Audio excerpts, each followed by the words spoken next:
IUI and IVF consultation కోసం సంప్రదించండి 29.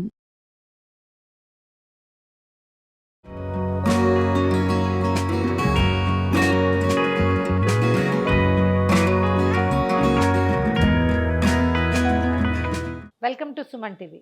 బూడిద గుమ్మడికాయతోటి చాలా రకాలు చేసుకోవచ్చు అని చెప్పుకున్నాం కదా. బూడిద గుమ్మడికాయతోటి చిన్న కూర చేసుకుందాము. మనం శనగపప్పు వేసి చేసుకోవచ్చు, శనగపప్పు లేకుండా కూడా పులుసు కూర చేసుకోవచ్చు. ఇవాళ శనగపప్పుతోటి చేద్దాం. మనం ఏం చేయొచ్చు అంటే అరటికాయ కూరకు చేసినట్టుగానే శనగపప్పును ఒక అరగంట నానబెట్టడము, తర్వాత కుక్కర్లో 2 విజిల్స్ రానివ్వటం. విజిల్స్ వచ్చాక అప్పుడు కూర స్టార్ట్ చేసుకుంటాం. శనగపప్పుని ఇప్పుడు సుమారుగా చూడండి, ఇన్ని ముక్కలు ఉన్నాయి మన దగ్గర, ఒక 1/2 kgకి పైన అనుకోండి. దీనికి ఒక 2 గుప్పెళ్ళు, 1 గుప్పెన్నర పప్పు, ఈ కప్పు నిండా శనగపప్పు వేస్తే సరిపోతుంది. నానిన శనగపప్పు అయితే తొందరగా ఉడుకుతుందండి, కూర బాగుంటుంది. పప్పు కొంచెం మునిగేదాకా నీళ్ళు పోద్దాము. ఒక్క చిటికెడు పసుపు వేసి కుక్కర్ వెలిగించేసేద్దాం. చిన్న కుక్కర్లో ఇలాంటి కూరలు చాలా తొందరగా అవుతాయండి. విడిగా కూడా లక్షణంగా చేసుకోవచ్చు. మందపాటి గిన్నె ఉంటే చక్కగా చేసుకోవచ్చు అండి. మనకి టైం సేవ్ అవటం కోసం ఇలాంటి ప్రయత్నాలు చేస్తాం. మీకు కుక్కర్ ఇష్టం లేకపోతే, కుక్కర్లో వండటం మీ ఛాయిస్ కాకపోతే, హ్యాపీగా ఓ మందపాటి స్టీల్ గిన్నెలోనో అల్యూమినియం గిన్నెలోనో మీ ఏది అలవాటు ఉంటే దాంట్లో చేసుకోవచ్చు. నేను ఈ కూరలు ఇలాగే చేస్తున్నాను, అందుకని ఇలాగే చూపిద్దామని అనిపించింది నాకు. సో మూత పెట్టేద్దాము. వెయిట్ కూడా పెట్టి ఒక 2 విజిల్స్ రానిచ్చి కుక్కర్ చల్లారంగానే మూత తీసేద్దాం. కుక్కర్ ఊడొచ్చింది, ఎలా ఉందో చూద్దాం. మూత ఊడింది, ఎస్, పప్పు ఉడికిపోయిందండి. ఇప్పుడు ఏం చేద్దామంటే మళ్ళీ స్టవ్ ఆన్ చేద్దాము. మనం తరిగి పెట్టుకున్న బూడిద గుమ్మడికాయ ముక్కల్ని ఇందులో వేసేద్దాం. ఈసారి మూత పెట్టకపోయినా పర్వాలేదు, మొదట మనం పప్పు కోసమే పెట్టుకోవాలి. దీంట్లో సరిపడా ఉప్పు. మనం ఉప్పు వేసాక శనగపప్పు ఇంకొడకటం మానేస్తుంది, ఎలా ఉన్నదో అలాగే ఉంటుంది, ఇంకా కూరతోటి కలుస్తుంది అన్నమాట. ఈ మాత్రం మనం 1/2 kgకి పైన గుమ్మడికాయ ముక్క తరిగాం కదా, దానికి ఒక చిన్న నిమ్మకాయ అంత చింతపండు సరిపోతుంది. చింతపండు నీళ్ళల్లో వేసి నానబెట్టాను. ఇందులో ఆల్రెడీ పప్పులో నీళ్ళు ఉన్నాయి కదా, అందుకని పల్చగా తీయద్దు పులుసు, కొంచెం చిక్కటి చింతపండు పులుసే వేస్తే సరిపోతుంది. నీళ్ళు ఉన్నాయి కాబట్టి.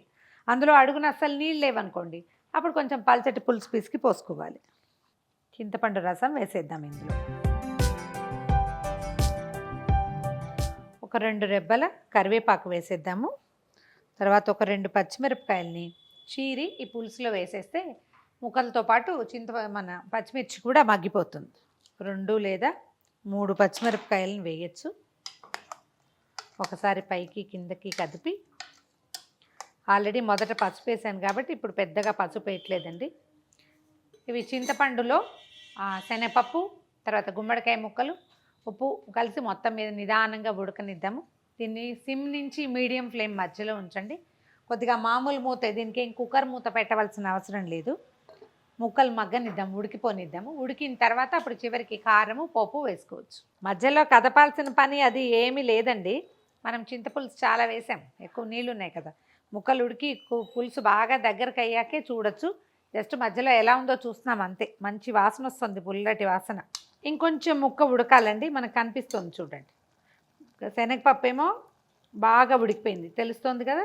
ముక్కలు ఇంకా కొంచెం మగ్గాలి. ఈ తడి ఉన్నప్పుడే మనం ఏం చేద్దామంటే కూరని పక్క స్టవ్ మీద పెట్టేసి దీని మీద తాలింపు వేసేసేద్దాం. కూరలోకి తిరగమాత వేస్తే తిరగమాతతో కలిసి వేగితే ఇంకా బాగుంటుంది, అదే ఉడికితే ఇంకా ఎక్కువ రుచిగా ఉంటుంది.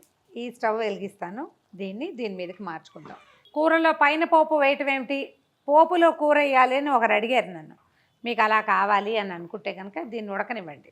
ఇదేమో కొంచెం పెద్ద మూకుడు పెట్టుకోండి, తిరగమాత వేసేసి దీన్నే ఆ మూకుడులోకి షిఫ్ట్ చేసేయండి. నేను ఇటు వేసి అక్కడ ఇంకో నిమిషం ఉండనిస్తాను.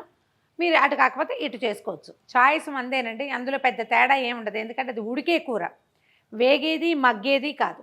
ఉడికే రకపు కూరలకి ఇలా వేసుకోవచ్చు, ఇది ఒక పద్ధతి. ఓ 2 స్పూన్లు నూనె వేద్దామండి, అంతకంటే ఎక్కువ అక్కర్లేదు. నూనె కాగంగానే ఒక చిన్న స్పూన్ మెంతులు వేయండి.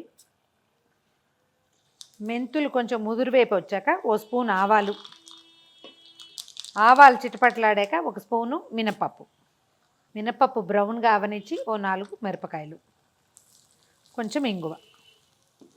ఇందాక చాలా కరివేపాకు వేసాను కాబట్టి ఇప్పుడు ఊరికే ఒక రెబ్బ వేస్తున్నాను అంతే. పోపుని అలాగా ఇందులోకి షిఫ్ట్ చేసేద్దాం. ఇంకా కొంచెం తడి ఉంది, కనిపిస్తుంది కదా, ఇదిగో ఈ మాత్రం. ఇంకొక నిమిషం పాటు ఉంచితే తడి పూర్తిగా లాగేస్తుంది. ఒకవేళ మనకి అనుకనుగ్గా కావాలి, కొంచెం తడి ఉండాలి అంటే ఇంకో నిమిషం ఆగి తీసేయచ్చు. కాదు తడిపోయి బాగా కూర దగ్గరికి ముద్దగా కావాలంటే ఇంకో 2 నిమిషాలు అట్ట పెడితే తడి మొత్తం లాగేస్తుంది. పోపు వేసాక ఇంకా మంచి గుమగుమలాడుతుంది, వాసన చాలా బాగా వస్తుంది. ఒక 2 మినిట్స్ ఆగి దించేద్దాం. కూర బాగా మగ్గిన తర్వాత కారం వేద్దామన్నాను కానీ ముందు వేయలేదండి. పోపు కంటే ముందు వెనక అయినా ఏం కాదు, కానీ కొంచెం సేపు మగ్గాలి కాబట్టి కాసేపు ఉంచితేనే కూరకి కారం పడుతుంది. కొంచెం పొడి కారం వేసుకోండి. ఒకవేళ ఇది చాయిస్ లేకపోతే చక్కగా మానేయచ్చు. ఇందులో మనం ఎండుమిర్చి పచ్చిమిర్చి వేసాము, ఇలా కూడా ఉంచుకోవచ్చు. కారం వేసి కూర ఇంకొంచెం అందంగా వస్తుందన్నమాట ముదురు రంగులో. కాస్త ముందు వెనకగా వేసుకుంటే సరిపోతుంది. కూర దగ్గర పడ్డాక దింపేద్దామండి. ఇంకా స్టవ్ నుంచి దించి పక్కన పెట్టుకోవటమే. ఒకవేళ పప్పు మీద ఆసక్తి ఎక్కువ ఉంటే కొంచెం ఇంకో 2 స్పూన్ల శనగపప్పు ఎక్కువ వేసుకోవచ్చు అండి. పప్పుగా ఉంటుంది. అప్పుడు కొంచెం తక్కువే వేస్తాను నేను. ఇట్లా ఏమనాలంటే ఆరోగ్యపరమైన లాభాలు చాలా ఉంటాయండి గుమ్మడికాయ తింటే. మనకి దొరికినప్పుడల్లా కాస్త పులుసులో ఒక ముక్క, ఏదైనా 1-2 రకాల కూరలు, అప్పుడప్పుడు సాలెడ్ చేసుకోవచ్చు, చిన్న రకం పచ్చడి చేసుకోవచ్చు.